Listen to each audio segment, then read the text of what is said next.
দেখা যাচ্ছে রিজার্ভেশন নিয়ে বিজেপি জয়েনের সামনে আপনাদের পার্টির সামনে একটা দ্বন্দ্বজল সৃষ্টি হচ্ছে, এটা নিয়ে কি বলবেন?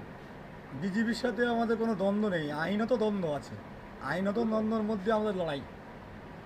আমরা রাজ্যে আমাদের সাংগঠনিক কাজ আমরা করি এবং আমাদের দল যেভাবে চিরাগজি বলে সেভাবেই চলে এবং ভাইস প্রেসিডেন্ট সাহেব শামসুজ্জামান সাহেবের নির্দেশে দল চলে।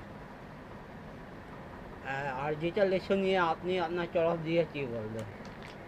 কোনটার বিষয়?